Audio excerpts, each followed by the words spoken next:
Oh, Joe Yeah, Constan, IT, faculty senator, and I speak a lot.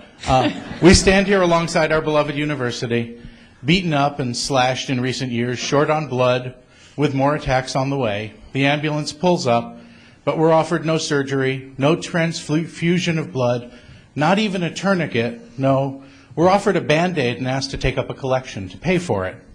That's what this pay cut is. It's a Band-Aid that will not save the university, that will not even stop the bleeding. Perhaps it's better than nothing. Perhaps it's better to chip in than to have stood by and refused to help. Perhaps the symbolism is valuable by itself, and I think so, and I will vote to support it. But I'm disappointed and I'm angry. And I fully understand my colleagues who will vote against the Band-Aid in a desperate cry for a more serious solution. I'm mad. I'm mad at our governor and legislature for their short-sightedness, but mostly I'm mad at our own leadership, a leadership that has too rarely made the hard decisions to prepare for these tough times, a leadership that is yet to offer us a compelling vision and plan to reduce the scope of the university and maintain excellence, a leadership that frankly has so badly bungled this very proposal, confusing the issues, making it hard to get meaningful and consistent information, and losing the trust of so many faculty. Over the past 3 weeks, I've listened a great deal and spoken perhaps too much. I've come to appreciate that the 27th pay period was mostly a red herring, though it has real financial inequity issues we'll discuss later. The real problem is not how we get through fiscal 2011. The real problem is what happens in 2012, 2013, and beyond.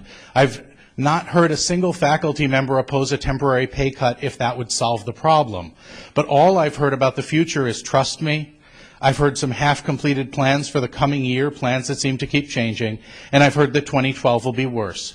I wish I had that trust in our leaders. I wish the last few years had convinced me that we had a vision and a strategy, but they didn't, and I don't. I want to be perfectly clear. Simply parceling out across-the-board cuts while proclaiming vague goals of excellence is no vision, no strategy, and no leadership. I'll vote for the motion. I value our staff too much to put more of their jobs on the line, but I vote this way to support the university and its employees. I vote for this motion clinging to the faint hope that the year this buys us is really used to do it right and not just have us in the same place a year from now. This is a critical point for our university. The decisions made in the next months will determine whether we sink towards mediocrity or become a smaller but still shining gem for our state. We need vision and strategy, and most of all, we need leadership. This is the time for leaders to step up, to lead us in setting critical priorities and making those hard decisions. Mr. President, we need vision and leadership now. Step up.